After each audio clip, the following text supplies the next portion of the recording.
todos, ¿cómo estáis? Mi nombre es Juan Jesús Vallejo, soy periodista, escritor y el director del programa Noche de Misterio en Caracol Radio. En el año 1976 pasó en México algo realmente extraño. El aprendiz de piloto Rafael Pacheco estaba haciendo aterrizajes y despegues en el aeropuerto de México DF.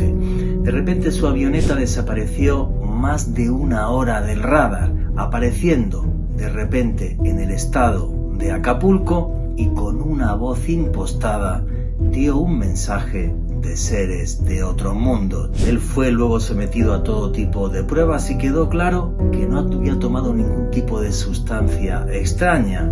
Además, pocos años después desapareció rumbo al Triángulo de las Bermudas. Repito, Rafael Pacheco nos dejó un mensaje críptico de seres de otro mundo y este caso nos abre un interrogante. Los ovnis, los extraterrestres, están intentando comunicar con nosotros, pero si queréis saber sobre esto y mucho más, no os perdáis el último podcast de Noche de Misterio en Caracol Radio. ¿Ovnis intentan comunicarse con nosotros?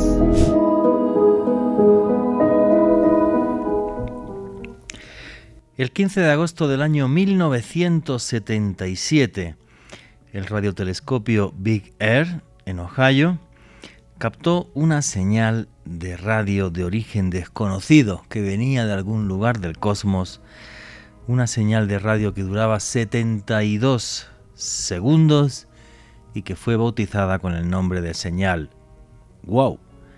WOW porque el señor que recopiló la señal dijo: Dios mío, se están intentando comunicar desde otra parte del universo. Vitoria, España, 14 de septiembre del año 1989, la casa de Carmelo Daubaña.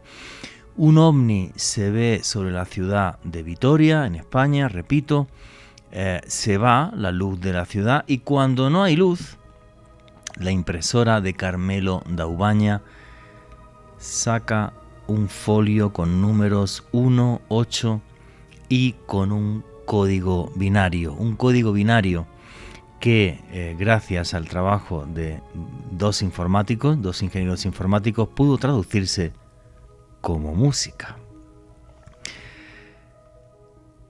Los Villares, Jaén, España, 16 de julio del año 1996, el testigo Dionisio Ávila ve 3 seres enfundados en un traje negro al lado de un objeto semiesférico metálico y estos le lanzan una pequeña piedra que cae a sus pies.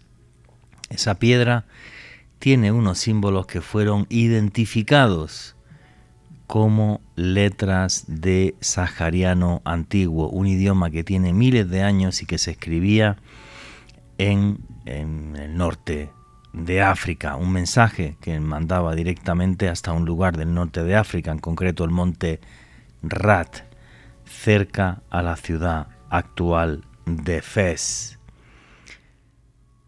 El 21 de junio del año 1976, el piloto mexicano Rafael Pacheco Pérez va con su avioneta.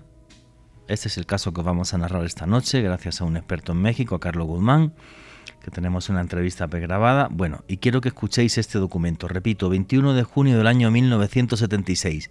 El sonido, ya sé, os va a parecer una porquería, pero creo que era necesario para que tengamos el documento periodístico. Este señor de repente empieza a hablar con una voz impostada, dando mensajes como si fueran de otra galaxia. Richie, ¿me pones el audio? Correcto. Él únicamente está hablando porque así ordena. Esta es su voz, él está hablando, pero no lo hace por su voluntad. Lo estamos utilizando a él como si utilizáramos un micrófono.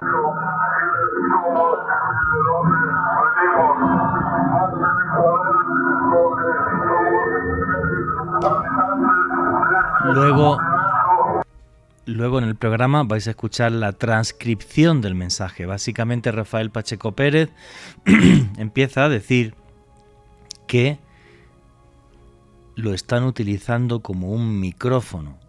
¿vale? Y él luego no recuerda absolutamente nada. Un caso fascinante que os vamos a narrar con todo lujo de detalles. La pregunta es, ¿se están intentando comunicar con nosotros, pero no nos entendemos? ¿Habéis escuchado alguna vez lo que se llama diferencia cognitiva? Básicamente es, entendemos el mundo y nos comunicamos de formas tan diferentes que no somos capaces de entender los mensajes que nos están enviando. Las hormigas se comunican mediante mensajes químicos. Nosotros tenemos un lenguaje abstracto y el 80% de nuestra percepción es visual. Comunicarnos con una hormiga es prácticamente imposible. Creo que eso es lo que está pasando. Disculparme, tengo una amigdalitis tremenda. Creo que eso es lo que está pasando. Se están intentando comunicar con nosotros, pero no nos entendemos. Nos toca seguir mirando a las estrellas y seguir fascinándonos con el misterio. Buenas noches, noctámbulos. Mi nombre es Juan Jesús Vallejo. Los que queréis seguirme en redes sociales, mi Twitter es @JuanGVallejo, Juan J. E. Vallejo. En Instagram y en Facebook, Juan Jesús Vallejo. Y esto es otro programa de Noche de Misterio. Y aquí lo que hacemos es periodismo de misterio. Nosotros os ponemos los hechos encima de la mesa y vosotros decidís qué hay detrás y qué no.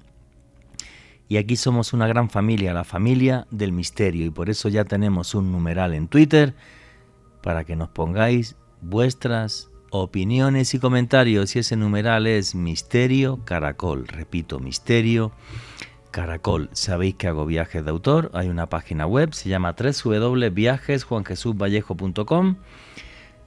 Dentro de unas semanas, espero que a finales de octubre, voy a poner ya los viajes del próximo año. Os he dicho las últimas semanas que en el mes de abril sería Perú. Ahora existe la posibilidad de que en vez de Perú, que me lo están poniendo muy caro, hagamos un viaje al Camino de Santiago. Repito, abril Camino de Santiago, junio segurísimo va a ser Turquía. Tenéis un número de WhatsApp, podéis escribir para reservar plazas o que os manden información cuando salgan los viajes, ¿vale? Y no os olvidéis de un canal de YouTube que se llama Oculto tras la sombra. Ahí tenéis podcasts y noticias todas las semanas, vídeos todas las semanas. ¿Quieren comunicarse con nosotros? Pues yo creo que sí. Simplemente no nos comprendemos. Tenemos hoy el programa además muy justito de tiempo porque hemos tenido fútbol. Alejandro Bernal. Juanje, un saludo para ti, para Richie en los controles, para nuestro invitado de excepción Carlos Guzmán, que nos está escuchando desde México. Un abrazo para Carlos y también para toda la familia del misterio que en este momento se conecta a este espacio. Hoy un caso, Juanje, que como hablábamos detrás de micrófonos, alucinante, de los más espectaculares que he conocido en la historia de la casuística OVNI. Sí, la verdad que es algo realmente fascinante. Y como vamos tan justitos de tiempo, la entrevista a Carlos Guzmán comienza así.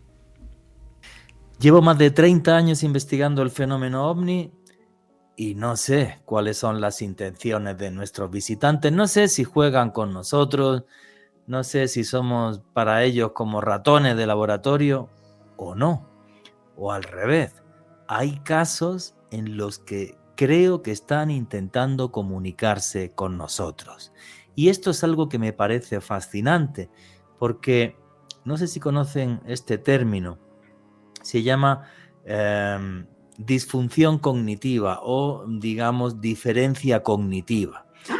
Explico brevemente qué es esto. Si yo fuera por el campo y encontrase un hormiguero, las hormigas se comunican entre ellas a través de impulsos que son químicos. Imagínense lo difícil que sería para nosotros comunicarnos con las hormigas. ¿Cómo sería una comunicación entre seres que pueden venir de fuera del sistema solar, de otra galaxia o de un multiverso repleto de misterio y de enigmas, que ni siquiera vinieran de nuestro universo? Eso es algo que me parece que tenemos que tener en cuenta a la hora de indagar y de investigar el fenómeno OVNI y de casos que son fascinantes. Y digo esto porque hoy tenemos aquí un invitado de excepción, un invitado que nunca ha estado con nosotros en Caracol Radio y de que nos va a hablar de un par de casos, sobre todo uno de ellos, donde sería posible incluso que haya habido un conato de comunicación entre nosotros y seres de otros mundos. Y ese invitado de excepción es el señor Carlos Guzmán, que ahora mismo está en la Ciudad de México. Y Carlos Guzmán, tremendamente feliz de tenerte aquí en Noche de Misterio, pero ¿quién es Carlos Guzmán para toda la audiencia de Noche de Misterio y de Caracol Radio? Porque es la primera vez que está usted aquí en el programa. Muchas gracias, Juan Jesús, por la invitación a tu programa, muy, muy gentil. Es para mí un honor estar en esta primera ocasión. Y bueno, brevemente, yo aquí en México, en la Ciudad de México, me he interesado por esta temática desde que yo tenía 12 años y así han pasado ya más de 50 años. Y a lo que yo me he enfocado básicamente en estas cuestiones paranormales es sobre pues el estudio de los ovnis. Aquí, afortunadamente, en México tenemos un territorio de 2 millones de kilómetros cuadrados. Es un país grande territorialmente, desde luego no como los Estados Unidos tienen en extensión, o Canadá o Brasil, pero es un país grande con 2 millones de kilómetros cuadrados. Y yo creo que debido a esa circunstancia geográfica y del tamaño del país, México ha tenido la oportunidad de ser escenario de muchos encuentros de ovnis con personas, de ovnis con aviones, que en este caso pues va a ser el tema principal. Así es que pues yo me he enfocado mucho a la cuestión de el estudio de esta temática. Y yo digo estudio porque aquí, cuando menos en mi país, yo no puedo hablar con respecto a otros países, se piensa que porque se está en la azotea 3 horas, pues ya son investigadores de ovnis. Entonces, absolutamente no estoy yo de acuerdo con esa pues definición, porque cuando menos aquí en México, nuevamente hablo de mi país, se le nombra investigador pues a una persona que trabaja en una universidad y es nombrado por la universidad como su investigador, o aquí en México hay un instituto gubernamental que otorga becas para estudios especiales que se denomina CONACYT, y bueno, esta institución CONACYT le da a las personas que le proponen estudios científicos la denominación de investigador, de modo que yo no puedo etiquetarme como investigador, sino como un estudioso, como un interesado, como un reportero de esta temática, Juan José. Perfecto, pues como periodista, alguien que da reportes a periódicos o prensa, en su caso además usted es escritor, bueno, y usted además ha sido profesor universitario, ahora mismo está jubilado, me comentaba antes de arrancar esta entrevista. Oiga, Carlos, sus libros, ¿cómo se llaman sus libros? Por si alguien, porque ahora vamos a contar 2 casos, pero en sus libros hay muchísimos casos más, historias investigadas de principio a fin. ¿Cómo puede la gente conseguir sus libros, Carlos? Creo que algunos están en inglés, para la gente que nos oye en Estados Unidos están en Amazon, y otros están en Buscalibre en español, que bueno, Buscalibre es una web que también puede mandar los libros no solamente a Estados Unidos, sino a otras partes del continente americano e incluso a España, que hay gente que no se oye en España y, por ejemplo, mi libro Conspiración lo han comprado en España mucha gente desde Buscalibre. ¿Cómo se llaman esos libros y cómo pueden conseguirse, Carlos? Gracias, Jesús, por la pregunta. Bueno, yo desde hace algunos años he escrito 22 libros que están publicados. Ahora, esos 22 libros, pues ya la mayoría están agotados, pero todavía hay por ahí unos cuantos títulos. Bueno, esos 22 libros yo los he escrito como autor, coautor y colaborador. Y de esos 22 libros, los que pueden ahorita adquirir a las personas que estén interesados es Los ovnis y la aviación mexicana, Galería extraterrestre, que es una recopilación de 77 casos alrededor del mundo, y esos 77 casos se tienen el sketch, el dibujo de esos seres que los testigos dicen haber visto, haber descrito, y con base en esa descripción textual, porque bueno, no hay fotografías, están los sketches, los dibujos de estos seres presumiblemente extraterrestres. Otro libro que todavía se puede adquirir es Síndrome del Contactado.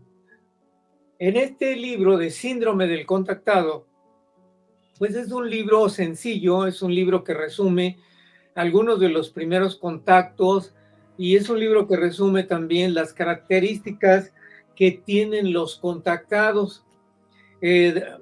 Bueno, también yo abordo otra temática de la paranormal que son los duendes, porque aquí en México tenemos muchísima historia debido a que nuestros antepasados, léase aztecas, mexicas, mayas, zapotecas, olmecas, toltecas, cualquiera, siempre por ahí hay historias que trasladadas a los ojos actuales, pues los podríamos considerar como precisamente observaciones de ovnis o observaciones o testimonios de seres misteriosos, fantasmas y desde luego duendes. Entonces mi otra temática fuerte,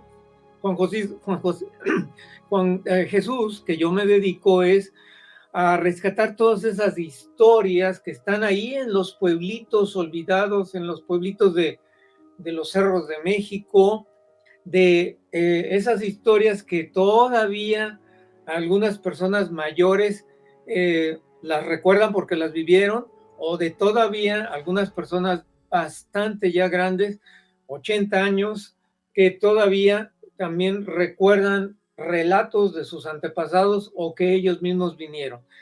Entonces, también por ahí hay un par de libros sobre el folclore mexicano, sobre los duendes mexicanos, que los tenemos en varias culturas, como yo he mencionado, pero además tenemos testimonios en piedras grabados de esos duendes que los antiguos mayas vieron, describieron, y que ahorita mencionando rápido, en Yaxchilán, que es una ciudad maya, o que fue una ciudad maya de las importantes, y que está exactamente en la frontera con Guatemala, ahí en esa ciudad maya hay unas representaciones esculpidas en piedra de unos duendes que, si nosotros buscamos el parecido, son unos trolls, porque tienen unas grandes orejas, tienen una grande nariz, tienen rabo, son chiquitos. Los mayas, hay que recordar que eran de estatura baja, 1,45, 1,50, 1,55, y ahí donde están esculpidos, pues resulta que estos están a la mitad de los mayas. Entonces, si 1,50 lo tomamos como una estatura promedio, pues la mitad serían 75 centímetros. De modo que las personas que quieren comprar alguno de los libros o que estén interesados en alguno de mis libros, los pueden encontrar en Mercado Libre, aquí en México, o en Estados Unidos. El único libro que está en Estados Unidos y que está en inglés es la actualización de este libro, que es Los ovnis y la aviación mexicana, pero en Estados Unidos está con el título de UFOs over México, o ovnis sobre México, UFOs over México, y los autores pues son un servidor, Carlos Guzmán, y mi colega y amigo Alfonso Salazar. Entonces, ahí en esos lugares, Juan José, pueden encontrar los libros que todavía hay existencia. Y ya le adelanto que aquí en Caracol o en mi canal de YouTube, Oculto tras la sombra, algún día la voy a entrevistar sobre este de Galería Extraterrestre, que me parece interesantísimo, descripción de humanoides por el mundo. El síndrome del contactado también, ese me lo apunto para un día hacerle una entrevista y decirle el tema de duendes. Mire, el segundo país del mundo donde yo fui a hacer reportajes fue a México. Fui a cubrir un equinoccio de primavera en Chichén Itzá. Dios mío, qué mayor soy. Creo que fue como en el año 2001, ¿vale? Hace 22 años. Y luego me fui hasta un lugar que es el Arco de la Apná y entrevisté al arqueólogo que en aquel momento llevaba la excavación, se llamaba Tomás Gallareta, me acuerdo perfectamente. Y este señor me dijo, fuera de cámara, porque no quiso que contar esto en cámara, me dijo, todas las mañanas, antes de arrancar la excavación, o hacemos un ritual con los mayas que hay aquí y tal, o nadie quiere trabajar por los aluches, porque le fastidian en la casa, le fastidian en la excavación, lo pasan fatal y aquí nadie trabaja si no hago el ritual todas las mañanas antes de empezar. Los aluches serían un tipo de duende clásico de la cultura maya. Entonces ya le digo, eso lo viví yo, ¿vale? No es que me lo hayan contado, no, eso lo viví yo allí con Tomás Gallareta una mañana entrevistándolo cerca del Arco de la Apná. Por cierto, qué cosa tan hermosa, qué cosa tan bonita. La arcada principal a la entrada de la ciudad. En fin, pues buenísimo buenísimo su trabajo y le aseguro que le molestaremos algún otro día por alguna de sus otras obras porque me parecen cosas interesantísimas. Bueno, yo, como he hecho la introducción a su entrevista hablando de si se quieren comunicar con nosotros, y es que además antes de entrevistarlo a usted, yo estaba hablando con Alejandro y le estaba diciendo, oye, yo no conocía la historia, ni Alejandro ni yo conocíamos la historia de Rafael Pacheco Pérez. Estoy hablando del día 21 de junio del año 1976. En concreto, es un señor que voy a resumirlo muy brevemente para dar una introducción, pero quiero que sea usted el que nos narre su investigación, obviamente. Repito, 21 de junio de 1976, en la localidad de Chimalhuacán, cerca a México DF. Chimalhuacán, cerca a México DF, entiendo. Y este señor que lleva una avioneta pequeñita, de repente, durante una hora, desaparece del radar, nadie sabe dónde está y luego, de repente, empieza a decir unas palabras muy crípticas y un mensaje muy críptico que recoge el controlador aéreo del DF. Voy a leer exactamente lo que dijo porque me parece súper interesante y enseguida le doy paso a usted, Carlos, para que nos comente. Y en concreto lo que dice este señor, repito, Rafael Pacheco Pérez, día 21 de junio de 1976, después de que su avión desaparezca una hora del radar, dice lo siguiente: él está hablando porque así se le ordena, es decir, esta es su voz. Él está hablando, pero no por su propia voluntad. Lo estamos utilizando a él como si fuera, sí, lo estamos utilizando como un micrófono. No importa mucho ni de dónde somos, ni de dónde venimos. Básteles saber que nosotros somos seres de este universo al que ustedes pertenecen. Nuestro planeta está a muchos años luz, pero eso lo vuelve a repetir antes que parezca confuso. Nosotros somos físicamente igual a ustedes. Les vuelvo a repetir que todas las razas del universo somos físicamente iguales. Ustedes no están solos en el universo y hay otras razas que estamos alejando de ustedes, pero los estamos observando. Carlos, qué historia tan fascinante y no hemos terminado de contarla. ¿Cómo toma usted contacto con esta historia donde hay este supuesto mensaje de seres de otros mundos?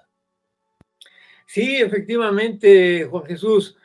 Solamente déjame referirte que un año antes, prácticamente, en 3 de mayo de 1975, ocurren dos de los casos más emblemáticos que han ocurrido aquí en México. Quizás abordemos después el caso, porque este de 1975 de Carlos Antonio es cuando 3 ovnis imantan su avioneta, y bueno, la historia es larga, pero me voy a referir en estos momentos al caso de Rafael Pacheco Pérez. Hay dos cosas curiosas aquí en estos dos casos, que prácticamente ocurre a un año de distancia, 3 de mayo de 1975, Carlos Antonio, 21 de junio de 1976. Los dos jóvenes, uno estudiante todavía de aviación, Rafael Pacheco Pérez, Carlos Antonio ya con una licencia liberada, pero los dos de 23 años. A lo mejor no tiene nada que ver. O sí. Pero los dos. O sí, ¿vale? Luego hablaremos del caso también de Carlos Antonio de los Santos, ¿vale? Que es un año antes. Pero los dos tienen 23 años, los dos son jóvenes y los dos manejan pequeñas avionetas, prácticamente. Bueno. Efectivamente, estamos hablando de otro caso que hubo, en concreto de Carlos Antonio de los Santos en el año 1975, en concreto fue el día 3 de mayo del año 75, en el que 3 objetos volantes no identificados toman el control incluso del vuelo de esa avioneta.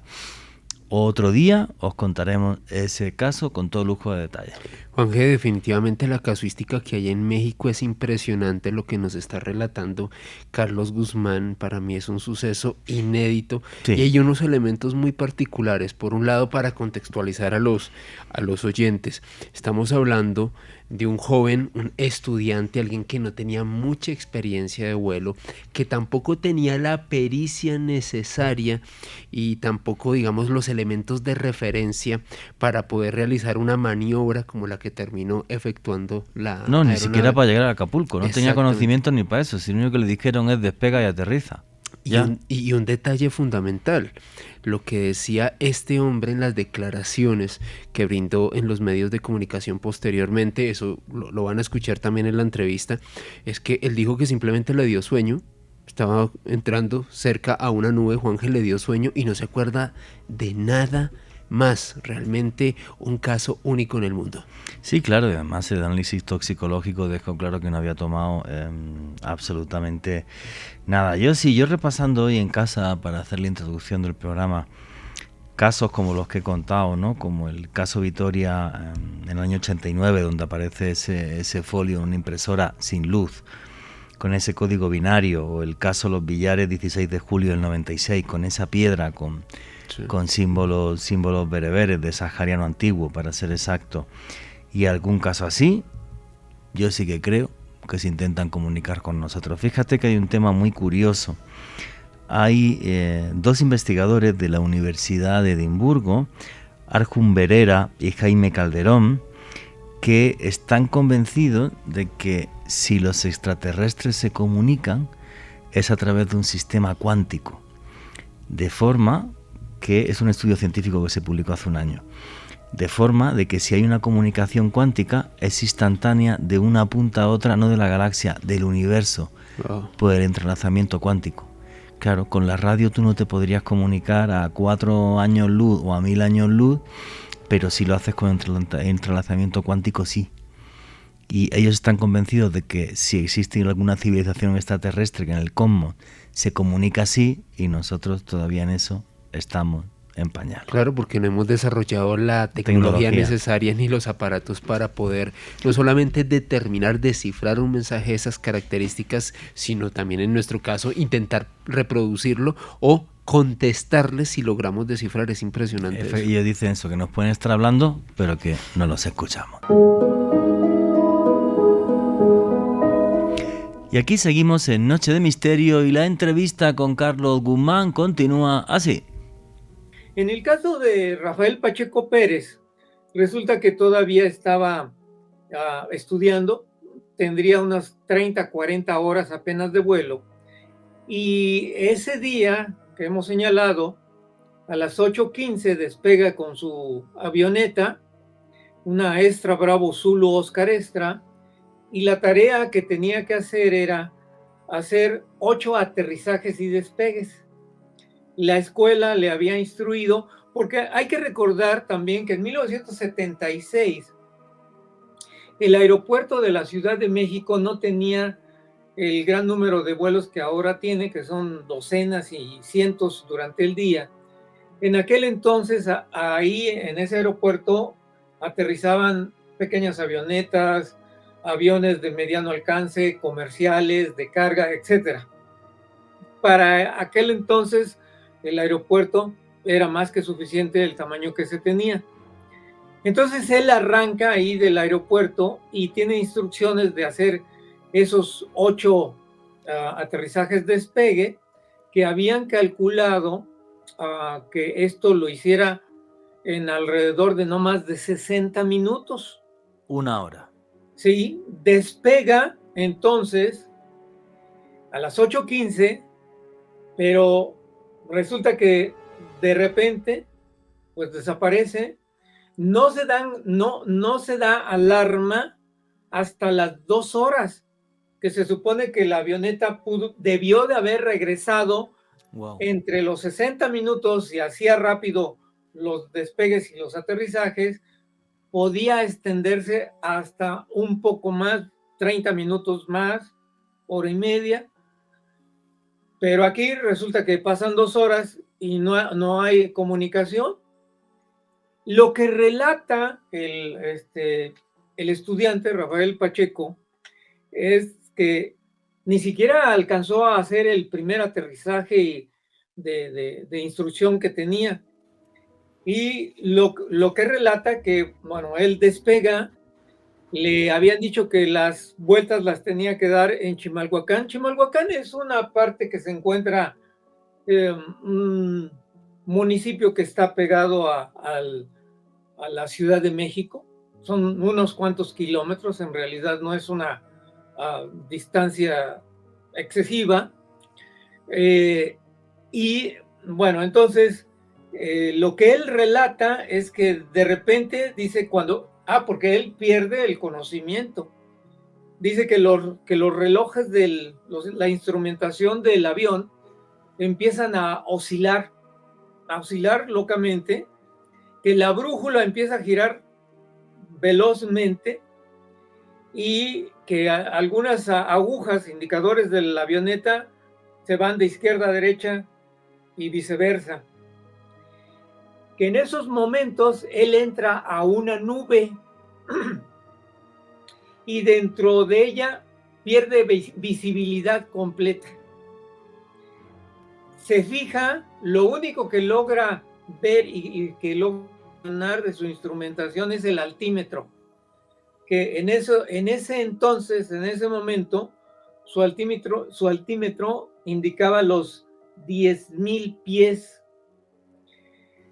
Y en ese momento dice que sintió sueño y no volvió a tener conciencia hasta 2 horas después, wow, cuando ya aparece en la ciudad de Acapulco. La ciudad de Acapulco, para los que no conozcan México, la ciudad de Acapulco está en el estado de Guerrero y está la costa al sureste de la Ciudad de México. Es una ciudad con playa, es una ciudad turística. Entonces aparece ahí todo, pero él todavía no tiene conciencia. Cuando aparece en Acapulco, después de 2 horas, se comunica, es una voz extraña, a través, y tal cual relata lo que tú mencionaste, se comunica con la torre de control del Acapulco, de la ciudad de Acapulco. Okay. Y entonces relata exactamente las mismas palabras que mencionaste en la introducción de este caso.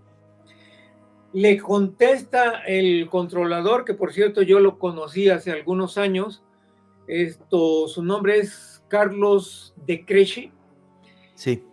Yo tuve oportunidad de conocerlo, ya jubilado, y por eso pues habló libremente del caso.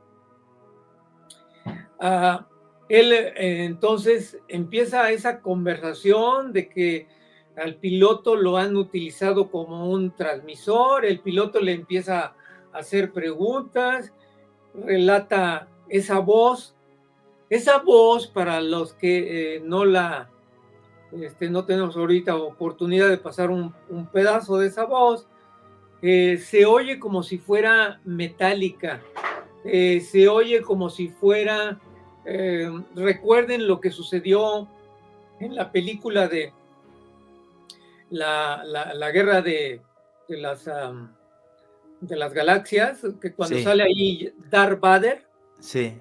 y ese tipo de voz como Impostada. como con eco, más o menos para que se den una idea las personas que amablemente nos están escuchando. Empieza un diálogo bastante largo con el controlador Carlos de Cresci, y dentro de el texto, aquí yo tengo la transcripción completa de esa conversación. Él decía, pues exactamente, que estaban preocupados. En sí, si nos ponemos a clasificar el tipo de mensaje, de comunicado, caería clásicamente dentro de aquellos mensajes de los contactados de pórtense bien, no hagan guerras, se está acabando su mundo, etcétera. Entonces entraría dentro de la clasificación de ese tipo de mensajes de paz, de mensajes de Paz y amor. alerta. Pero el mensaje dura 40 minutos. La conversación, por ahí las personas que estén interesadas, Juan José, tengo en mi canal, con mi voz, desde luego, y la voz de otro colega, el diálogo que existió de esos 40 minutos. Cuando termina de realizar esta conversación, a los 40 minutos vuelve en sí Pacheco Pérez. En esos 40 minutos él no recuerda nada de la conversación. Cuando le hacen el examen médico allá en la ciudad de Acapulco, le preguntan sobre la conversación que tuvo y dice, yo no recuerdo nada, yo nada más, lo último que recuerdo es lo que te mencioné al principio. Él iba a hacer su práctica de aterrizaje-despegue, empiezan todos los instrumentos a ponerse locos, entra la nube y ahí se pierde todo ya. 2 horas después él está en Acapulco. Pero él no recobra el control de su mente, él sigue como hipnotizado, yo le llamo es piloto hipnotizado, y se desarrolla toda esta situación. Cuando el controlador se da cuenta que es un estudiante, se da cuenta que esa avioneta arrancó de la Ciudad de México, le pregunta a esa voz, y la misma voz dice, lo voy a dejar porque ya le queda poco combustible. Entonces el controlador le pregunta, bueno, y nuevamente podemos entrar en contacto con usted, y dice, no lo sé, quizás en algunos años. Y le pregunta el controlador, ¿dónde está su nave?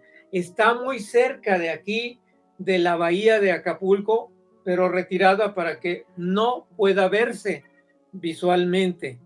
Wow. Entonces, ¿y cómo es que usted está hablando español? Dice, para nosotros es muy fácil entender cualquier idioma de ustedes. Por cierto, aquí el controlador, que es de origen alemán, y obviamente que sabe también inglés por la cuestión de los vuelos internacionales, le habla en inglés y el estudiante contesta, no en inglés, le contesta en español, porque obvio el controlador de Crechi dijo, me está tomando el pelo, entonces le voy a hablar en inglés. Dudo que un estudiante de 23 años pudiera tener la facilidad del idioma inglés y le contesta en español. Dice, no. Como es de origen alemán, de Crechi, le habla en alemán y le contesta en español, pero le contesta lo que le está preguntando. Entonces es aquí donde entra la incógnita o entra aquellos puntos que son valederos para autentificar el caso. Cuando el estudiante le están haciendo el interrogatorio de qué pasó, etcétera, le dice, oye, y ¿tú sabes inglés? Me dice, no sé inglés. ¿Y tú sabes alemán? Menos el alemán. Entonces, aquí hay una situación comprobatoria de que algo ocurrió ahí. Tranquilo, que en este programa pondremos algún trocito del audio, aunque no se oye bien, ¿vale? Intentaremos filtrarlo algo, lo va a hacer Alejandro Bernal, pondremos algún trocito de audio para que la gente entienda lo de esa voz impostada, como decía usted, como si fuera Darth Vader, ¿vale? Porque es una cosa súper loca. Luego, yo creo, ahora me comenta usted, que obvio conoce el caso 1000 veces mejor que yo, y quiero también la opinión de Alejandro Bernal y que esto sea una tertulia. Si solo tocamos este caso, no se preocupe, que otro día hacemos otro programa con el otro, pero es que es interesantísimo. Quiero decir que este señor, según he leído, ahora me corrige usted si me equivoco, le dio tal pánico todo esto que pasó que nunca más volvió a volar, nunca más cogió una avioneta, es lo que he leído en prensa, no sé. No, sí volvió a volar, ¿por cuánto tiempo después? No lo sé, pero por ahí tengo una nota de un periódico, no me acuerdo si es de Guadalajara o de Michoacán, donde relata. Y esto es algo que no se supo, porque yo creo que pasó, no sé, 2, 3, 4, 5 años después. Resulta que lo último que se supo de Pacheco Pérez es que él seguía volando y voló en una avioneta rumbo a Cuba. Y ahí se pierde la historia de Pacheco Pérez. Nadie sabe dónde está. No sabemos si en el trayecto hacia Cuba cayó su avioneta al mar. No sabemos si le dio la vuelta a Cuba y llegó al Triángulo de las Bermudas. Otra hipótesis que se ha hecho es que al llegar a Cuba, los rusos lo bajaron con algún MiG y dijeron, está invadiendo nuestro espacio, y lo bajaron. No sabemos qué pasó. Ahí se pierde la historia de Pacheco Pérez. Y una pregunta, pero ese vuelo a Cuba, ¿él lo tenía autorizado? O sea, él dijo un día, voy a ir a Cuba y váyase usted, o no. O cogió la avioneta y agarró rumbo a Cuba y tenía que ir rumbo a Guadalajara, por decir algo. Aparentemente agarró la avioneta y se fue a Cuba. Aparentemente. Ahí no podemos concretar una historia final porque no se supo jamás de él. No sabemos bajo esas 3 hipótesis qué pasó con él. Yo quiero comentar, antes de darle paso a Alejandro Bernal, que está ahí con la mano que me da, un par de cosas. A este señor le hicieron, lo que he leído también, un análisis toxicológico por si había tomado algún tipo de sustancia alucinógena, y el análisis toxicológico dijo, este señor no ha tomado absolutamente nada, está perfecto. Sí, o sea, sí, está perfecto. Inmediatamente al bajar al aeropuerto de Acapulco, ahí fue cuando el controlador se comunicó con el Torre de Control de México, y Torre de Control de México sabía que eran un estudiante de la Escuela de Aviación México. Se comunica con el director y le dicen, oye, un estudiante apareció en Acapulco. Para ese entonces ya eran 3 horas, de las 8:15 a las 11:15 que bajó Pacheco Pérez ya en el aeropuerto de Acapulco. Okay. Le hicieron todo, porque esto a fuerza acontecía que por procedimiento legal le hicieran al estudiante un examen médico completo, y el examen médico reveló que estaba perfectamente consciente, ya no tenía ninguna intoxicación, ¿no? Resultó nada. Perfecto. Alejandro Bernal, que quería preguntar. Juanje, a mí este caso me parece fascinante, todo lo que hemos estado hablando con Carlos. De hecho, hay un certificado que en este momento voy a trinar con el numeral de esta noche en mi Twitter, @alebernalpress con @S, del Centro de Salud de Acapulco, en donde se da fe que este piloto, Juanje, realmente estaba clínicamente sano, es decir, que este hombre vivió una experiencia, Rafael Pacheco Pérez, fuera de cualquier sustancia alucinógena. El hombre estaba en sus 5 cabales relatando pues esta historia tan extraña, tan particular, un hombre que se durmió, tal y como decía Carlos Guzmán, pues pilotando algo bastante extraño, respondía de forma coherente. Y otro detalle, Juanje, que para mí es impresionante. Resulta que un técnico de Aeroméxico se puso a analizar la aeronave, a ver si tenía algún problema, y resulta que tenía casi todo el combustible intacto, había gastado muy poco, y para una trayectoria de estas características como la que nos describe Carlos Guzmán es algo bastante anómalo, sumado a todos estos tipos de detalles que tiene este caso, Juanje, algo muy extraño. No, es completamente insólito. O sea, el hecho de que alguien de Aeroméxico revisara también el combustible y dijera, a ver, que este avión lleva 3 horas volando y es como si hubiera volado una, es una cosa súper loca. Carlos Guzmán, usted que investigó el caso, ¿eso fue realmente así? Sí, ahí hay una pequeña, hay algunas fuentes que efectivamente, Alex, así lo describen, pero lo que yo tengo registrado es que era una avioneta que solamente iba a volar 1 hora, hora y media. No tenía combustible para 3 horas. Entonces ahí está la circunstancia, efectivamente, como lo afirma Alex, había aparentemente gastado poca, pero hay que recordar que la voz esa dijo, ya le queda poco combustible, así es que aquí dejo a su estudiante. Entonces ahí hay una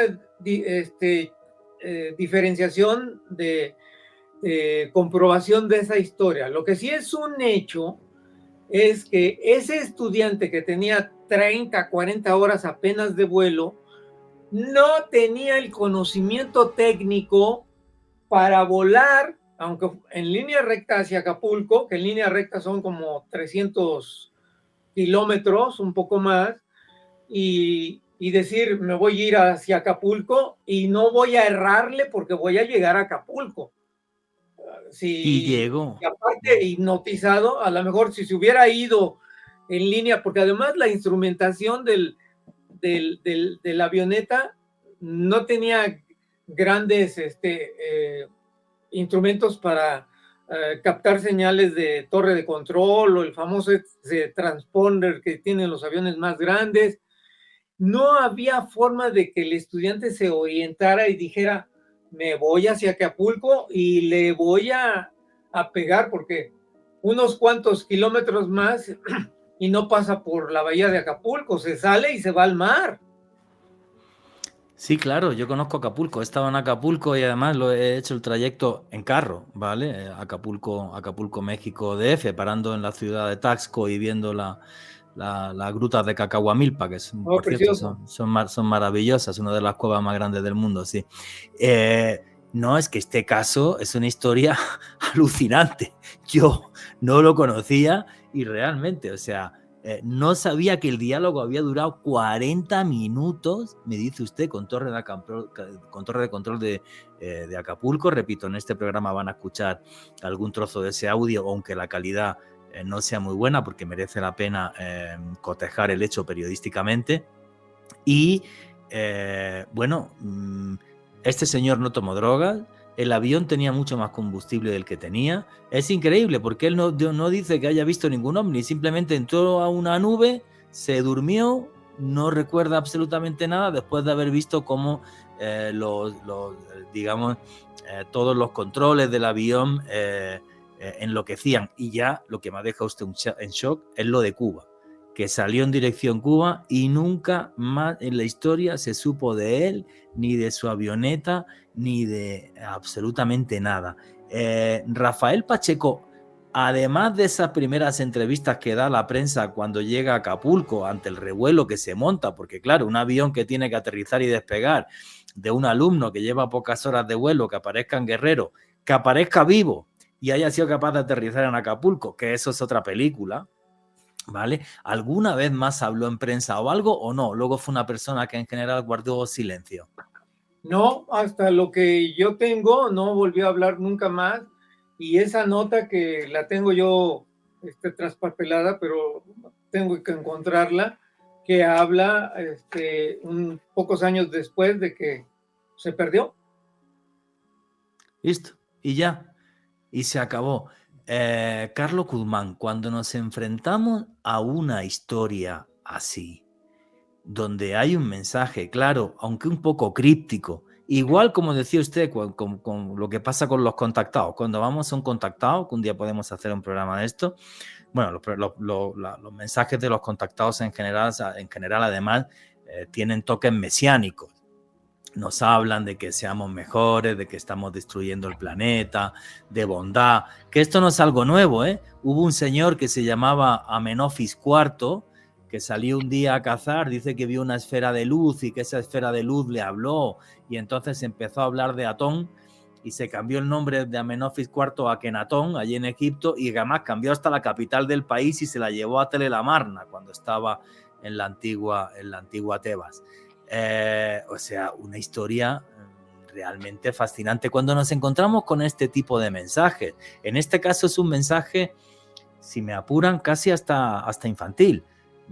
Somos de otro planeta que está a años luz de aquí, pero somos personas buenas, somos iguales que ustedes, todos los seres de este universo inteligentes, entiendo, tenemos la misma forma. Cuando uno ve un mensaje así, una historia así, ¿qué es lo que le pasa por la cabeza a Carlos Guzmán? Y luego quiero también la opinión de Alejandro Bernal. Sí, muy interesante la reflexión, Juan José. Efectivamente, estoy de acuerdo contigo que parecería que, pues precisamente derivado de este tipo de mensaje infantil, pues la gente que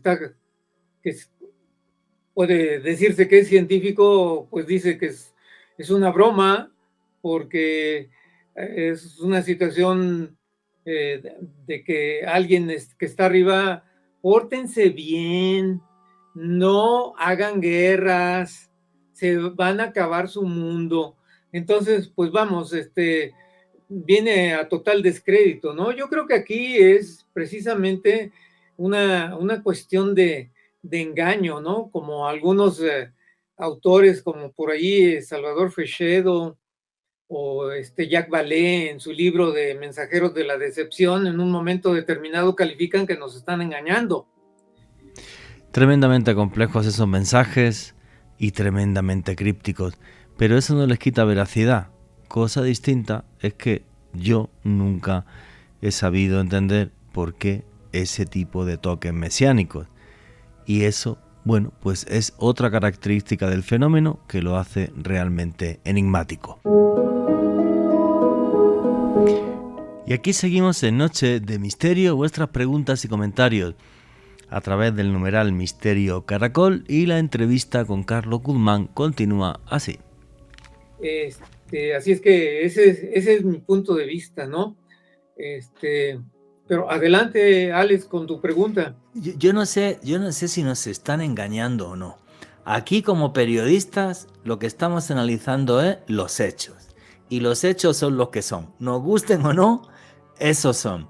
Ahora, yo no sé si es un engaño o es el principio de la comunicación entre dos tipos de seres, el ser humano y un ser tan radicalmente distinto a él y con un conocimiento cultural, científico y técnico tan radicalmente diferente al nuestro, y con váyase usted a saber qué elementos sociales cuenta esa otra civilización y tal, que realmente es que es muy difícil entender. Y a lo mejor es eso. ¿Tu opinión, Alejandro Bernal? Juanje, y tú bien lo sabes, y Carlos, que también ha investigado este fenómeno desde hace años, el fenómeno ovni es capaz de manipular, de alterar bastante a los testigos, de presentarse y de manifestarse de una forma que realmente es muy difícil de analizar desde una lógica normal. Juanje, yo viendo los recortes de prensa de Rafael Pacheco Pérez, hay una foto que me parece impactante y que también les voy a compartir en mi Twitter, en donde el hombre básicamente dice: no recuerdo nada, solo sentí que tenía sueño y estaba a punto de dormirme. Y el hombre lo dice con toda la tranquilidad del mundo.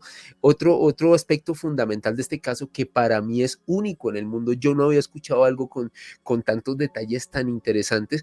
Carlos de Cresci, el controlador aéreo, pues un hombre con bastante experiencia y experticia, dice: pues yo tampoco entiendo cómo es posible que un estudiante haya podido realizar una maniobra de estas características, cómo el tipo me pudo responder a mis preguntas en alemán y en inglés. Entonces es bastante particular cómo Rafael Pacheco Pérez, una persona que no era políglota, que después de las indagaciones de las autoridades mexicanas pudo responder estos mensajes, cómo tiene esa ensoñación. Y fíjense, para mí esto va de la mano de lo que les decía, el fenómeno ovni manipula al testigo, manipula la realidad, y para mí Rafael Pacheco Pérez pues fue testigo de primera mano de esto, Juanje. Sí, claro, y esa manipulación, y vamos a ver, un detalle que creo que es muy importante, ¿no? Como decía Carlos Guzmán, cuando la prensa normal oye este tipo de historias y oye ese tipo de mensajes que puede llegar a desacreditarnos, la ciencia ya ni te cuento, la ciencia, hay partes de la ciencia que nos odia, ¿vale? Los que yo llamo ciencinazi, vamos, lo digo así de claro, que es un término que acuñé yo y ahora se escucha en toda América Latina, pero bueno, es verdad, estos ciencinazi, ¿no? Que el negacionismo, esto no es real. El tío había fumado algo raro y llegó, vale, pues si no era capaz de llegar a Acapulco sin fumar nada raro, imagínate si se fuma algo raro, que luego además le hicieron análisis de sangre, ¿vale? Y eso es otro hecho. Y me ha pasado una y otra vez. Porque yo cuando me voy aquí, por ejemplo, fui a la vereda de Guasimal, en Zarzal Valle, y aparecen humanoides en el año 2012, en diciembre, y aparecen en el año 2013, es exactamente la misma vaina, ¿no? Me llegan los ciencinazis o me llega algún periodista. Bueno, ¿y cómo llegan de otro universo o de otra galaxia o de donde sea? Y el mensaje es ese. El mensaje en la vereda de Guasimal era agua. Y luego en el año 2013, ahí sí comentaron lo mismo que está diciendo usted. Un mensaje apocalíptico, que venían por la semilla, porque esto se iba a terminar y no sé qué y bla, bla, bla. Vale. Desde mi punto de vista, eso no demerita el fenómeno.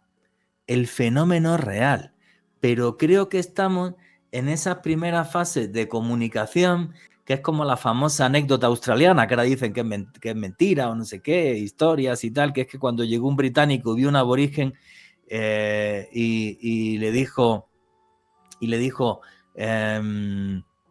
buenos días, tal, no sé qué, bla, bla, bla, intentó comunicarse con él y decirle, pues, cómo te llamas y tal. El otro le dijo cangurú, ¿vale? Que significa no te entiendo. Entonces, como por ahí en ese momento pasaba un canguro, dijo, vale, pues el bicho este se llamará canguro, ¿vale? Entonces, ese no te entiendo, ¿vale? Cangurú, no te entiendo, pasó a ser a eso. O siempre pongo este ejemplo, que podéis ver las imágenes en YouTube, un explorador holandés cuando se encuentra por primera vez con una tribu en Papúa Nueva Guinea, y es la primera vez que alguien de esta tribu, eran 2 personas para ser exacto, ven al tipo y se acercan muy lentamente y lo primero es como tocarlo, claro, y luego le dijeron a un traductor, como era tan blanco, pensaban que era un fantasma, que no era real.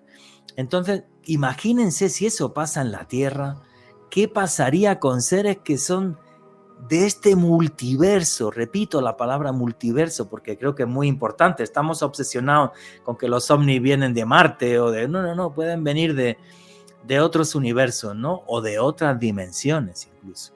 Entonces, esto para mí no demerita el fenómeno. Yo este caso de Rafael Pacheco Pérez, que por primera vez en mi vida me lo ha mostrado Carlos Guzmán, y creo que a toda la audiencia, y tengo que agradecérselo, no solo me parece verídico, me parece fascinante, porque recoge todos los detalles en sí que hay en el fenómeno, que lo hacen tan tremendamente complejo. Es que esto no es fácil.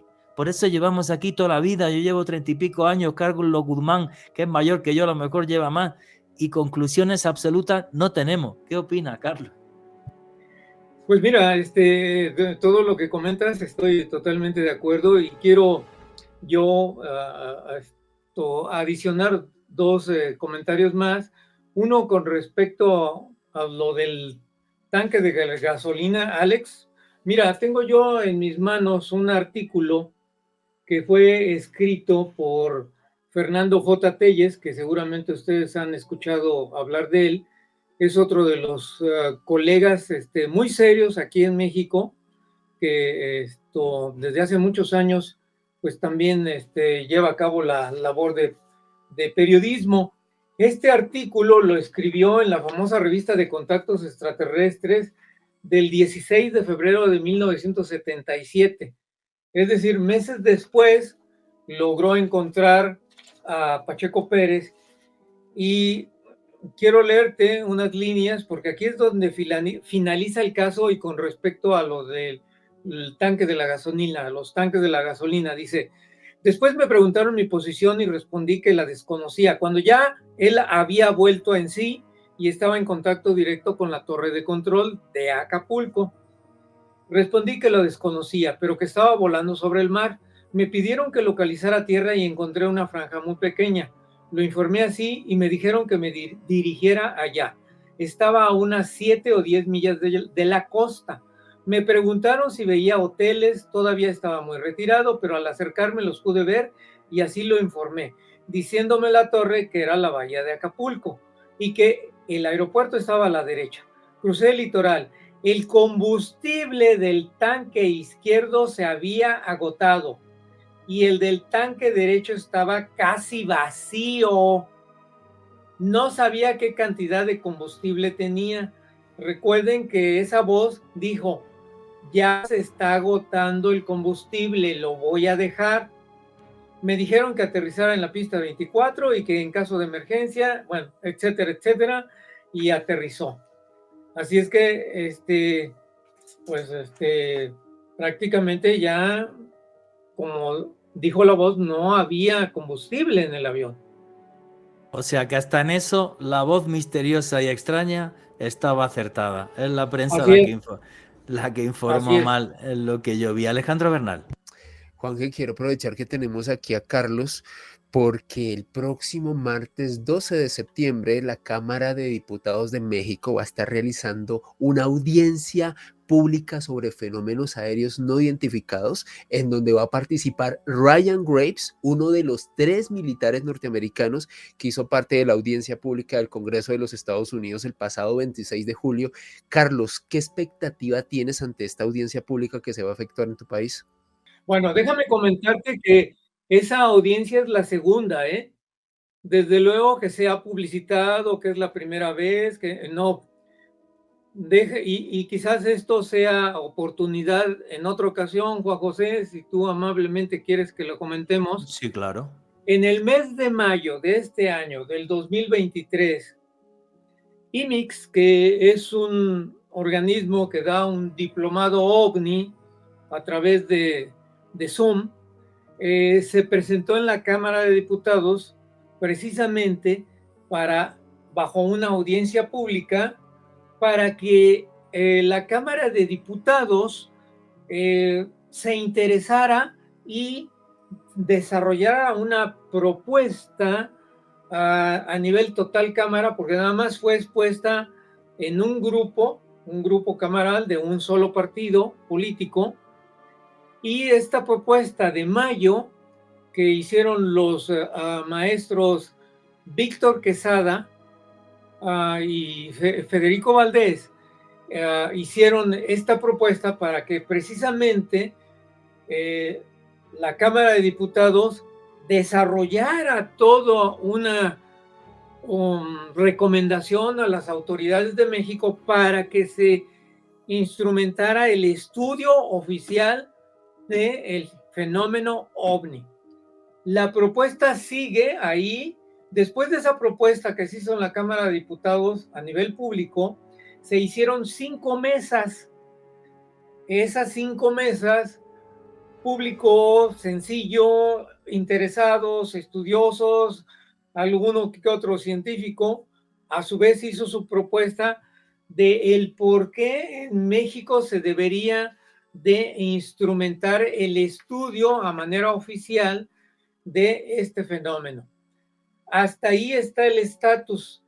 Lo que mencionas, Alex, del 12 próximo de septiembre, efectivamente la va a llevar a cabo el periodista Jaime Maussan, y bueno, pues él ha hecho un gran despliegue publicitario, pero yo quiero remarcar que es la segunda ocasión, no es la primera.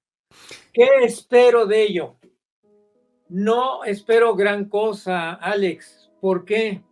1, este gobierno está entrando a su fase final en su 6º año de gobierno, que finaliza el año que entra precisamente en septiembre. Entonces, estamos a 1 año de que termine este gobierno. En estos momentos, los legisladores pues están más preocupados por una cuestión política de qué es lo que para mí va a tocar para los próximos 3 años o 6 años, y se andan moviendo para conseguir o cargos de regidor, o cargos de presidente municipal, o cargos de presidente de gobernador, o brincar de la Cámara de Diputados a la Cámara de Senadores. Entonces, creo que poca atención le van a prestar después de esos días, y además este gobierno no se ha distinguido por darle una importancia a la cultura. Ha abandonado las bibliotecas, ha abandonado el otorgar becas a los estudiantes mexicanos que quisieran realizar un estudio en el extranjero, ha disminuido el presupuesto a las bibliotecas públicas. Entonces, yo considero que no va a existir algo adicional a simplemente una segunda propuesta que sí, desde luego, se hizo en la Cámara de Diputados. Hasta ahí. Pues es una pena, porque con la cantidad de casos que tenéis en México y tal, fíjate, cuando yo hablé contigo los otros días antes de esta entrevista, me dijiste, Juan, que con estos 2 casos nos da para 1 hora, porque va a ser 1 hora de entrevista y nos faltan 4 minutos, ¿vale?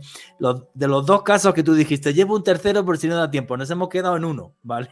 Fijaros. Sí, bueno, y el de Carlos Antonio hay que especificarlo otro día, porque durante 1 hora, ¿eh? Sí, claro, por eso. Otro día lo hacemos, y aquí se lo digo a la audiencia de Caracol Radio, que otro día vamos a hacer un par de casos más de aviación en México. El caso de Carlos Antonio de los Santos, que bueno, es tan brutal que el señor es que ni siquiera podía controlar el avión, ¿vale? Fijaros si tenéis una casuística enorme. El caso Campeche, por ejemplo, año 2004, si mal no recuerdo, ¿vale? Donde hay un grupo de esferas que van por el mar del Golfo, y bueno, son filmadas por un avión militar mexicano. También es una historia que me parece realmente fascinante, y es una pena porque, fíjate, estaba pensando, ¿no? Para cerrar la entrevista, vosotros tenéis incluso en México un par de lugares, uno es Baja California y otro es el Popocatépetl, que nos daría también para otro programa. O sea, en Baja California la cantidad de avistamientos que hay, que además eso tiene un eco en Estados Unidos, en California, que es donde han acontecido incidentes como el del USS Nimitz, año 2004 también, si mal no recuerdo, que es fascinante. Popocatépetl, o sea, tenéis lugares tan mágicos y tan lindos en México. Yo amo México, he estado 3 veces en México No se haciendo te olvide la reportajes. zona del silencio. Y la zona del silencio, Dios mío, en el desierto de Sonora, un lugar donde de repente no funcionan, no llegan las ondas de radio, no funciona nada, con unos avistamientos ovnis también increíbles Sí. y de seres. Es Chihuahua, es Chihuahua, ¿eh? Chihuahua. Chihuahua es exactamente la conjunción de 3 estados, que es Chihuahua, Durango y Coahuila. Y lo que tú mencionas del desierto de Sonora, ahí han ocurrido cosas extrañísimas también, pero bueno, en otra ocasión comentaré. En otra ocasión hacemos un programa sobre ese tipo de enigmas. Pero es una pena que los gobiernos no se impliquen, porque yo creo que no solamente recogen parte de la cultura popular, porque son parte de la cultura popular esas historias y esos encuentros que luego han derivado en todo un folclore que hay en México, que es maravilloso, que es lo que pasa también en el resto de América Latina, y me da pena, pues te lo digo la verdad, lo digo públicamente aquí, me da pena que los gobiernos y que el gobierno mexicano, pues que no es el gobierno gringo y tampoco tiene toda la plata del mundo, pero sí tiene recursos, no le dedique un mínimo a esto, como están haciendo los gringos o como están haciendo otros gobiernos del mundo. Me parece triste, porque los archivos, por ejemplo, militares en México, ¿son públicos o son secretos sobre avistamientos ovni? ¿Carlos? Son secretos, mira, yo desde el año 2000, quizás un poquito más, conjuntamente con mi compañero y colega Alfonso Salazar, hemos enviado escritos para pedir información en base, aquí hay una ley muy parecida a Estados Unidos de transparencia. Hemos enviado escritos a la Secretaría de la Defensa Nacional, a la Fuerza Aérea Mexicana, Secretaría de Comunicaciones y Transportes, Secretaría de Gobernación, CENIAM, Servicios Aéreos a la Navegación en México, ya no me acuerdo qué otras 2 dependencias. Pedimos la información en base a la ley de transparencia, etcétera, etcétera, y siempre nos dicen que no saben nada, que no tienen nada, que no tienen una oficina dedicada al estudio. No es cierto, Juan José. Sabemos extraoficialmente que sí tienen archivos, sobre todo los militares mexicanos, sí tienen archivos. Que no los quieren dar a conocer es otra cosa. Qué pena, pues qué pena me da, porque la casuística en México es enorme. Es enorme, tan enorme como el país que tenéis, que es gigante. Si yo he estado en México 3 veces, hasta viví ahí 1 mes y medio en DF y apenas conozco nada de México, y he hecho hasta 3 documentales en México, ¿eh? No te creas que he ido solo de visita y ya, hice uno en Guadalajara, otro en el estado de Guerrero, por eso lo conozco también, y otro entre Veracruz y Tabasco sobre cultura olmeca hace muchísimos años, así que realmente, bueno, pues me parece triste, y te tengo que dar las gracias a ti, a gente valiente como tú, que con tu trabajo y tu esfuerzo personal, aunque no comas de esto, porque tú eras profesor universitario, has dedicado muchísimas horas de tu tiempo a recopilar esas historias que sí son parte de la cultura y de la historia mexicana, y yo así lo veo, ¿vale? Porque son hechos que han conmocionado a la sociedad mexicana, y es de lo que estamos hablando ahora mismo. Así que te doy las gracias aquí públicamente, porque eres un valiente y por las cosas que has hecho. Eso es. Bueno, pues estamos ya llegando al final de la entrevista, Carlos, y nada, quería pedirte tu conclusión y tu cierre después de esta entrevista, tu conclusión y tu cierre de este caso fascinante que es el de Rafael Pacheco Pérez, el hombre que durante 40 minutos por su boca habló como si fueran seres de un multiverso. Sí, Juan José, mira, es un caso extraordinario y que yo clasifico no solamente de México, dentro de la causística de México, dentro de los ovnis y la aviación mexicana, sino que es un caso único a nivel mundial por todas las características.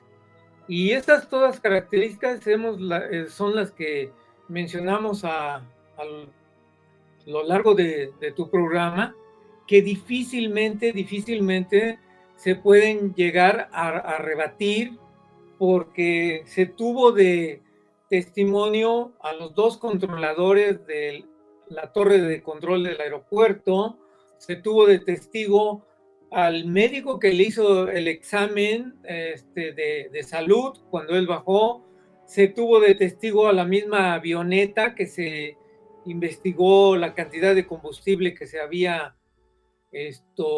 gastado, y se tiene la cinta magnetofónica que difícilmente pues alguien de broma le hubiera dicho al estudiante: oye, yo voy a hablar por ti, no hables, etcétera. Porque además déjame decirte que esa cinta que supimos meses después, se filtró gracias a una persona que tenía la banda sintonizada de las personas que trabajan en el aeropuerto, o que trabajaban en ese momento en el aeropuerto de Acapulco, y que estaba sintonizando porque es una persona que realizaba ahí labores de logística, del arrastre de los aviones que llega o que se va. Entonces esa persona fue la que grabó la conversación, y gracias a esa cinta, porque esa cinta no fue oficial, se filtró, y bueno, años después, desafortunadamente, ya vinieron otras generaciones, por eso es que no se escucha muy bien, sacan copia, cuarta, quinta, décima generación. Entonces todos esos elementos, para mí, yo concluyo que es uno de los casos excepcionales de la ufología mundial.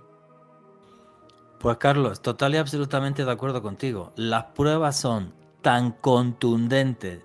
Esa cinta de 40 minutos en esa voz que no parecía la de Rafael Pacheco Pérez, el testimonio del controlador, la observación después del avión, cómo llegó ese chico a Guerrero, el análisis médico que dejó claro que no había tomado absolutamente ninguna sustancia, un estudiante que lleva pocas semanas, como te decía, y que llega a Acapulco, imposible. Y luego ya la guinda, que eso me parece increíble, se coge, se va directo hacia Cuba, hacia donde está el Triángulo de las Bermudas, y desaparece para siempre. Para mí, uno de los casos más impactantes que jamás en mi vida he escuchado. Y te doy las gracias aquí públicamente por ser parte de Noche de Misterio, este programa de Caracol Radio, que gracias a Dios llega a millones de personas todos los años, que nos lo has contado y nos has ilustrado genialmente sobre él.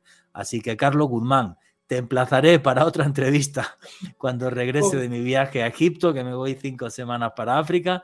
Y muchísimas gracias por tu colaboración, tu trabajo, y recomendadísimos tus libros a todos los oyentes de Caracol Radio. Muchísimas gracias, Juan José, por la invitación. Alex, encantado de conocerte también. Por ahí seguimos en contacto. Seguro, un abrazo muy grande. Bueno, señores, estamos llegando al final. Tu conclusión y tu cierre. Juanje, un caso fascinante, y les recomiendo a los oyentes Tertulia de Misterio con Néstor Armando Alzate todos los detalles en mi Twitter, @alebernalpress con @S. Bueno, señores, me parece fascinante casos como el que os hemos narrado hoy, donde se nos pone de manifiesto que desde las estrellas nos están guiñando un ojo e intentan comunicarse. Sigamos mirándolas, porque un día nos hablarán, y nunca olviden que vivimos en un mundo mágico porque está repleto de misterio.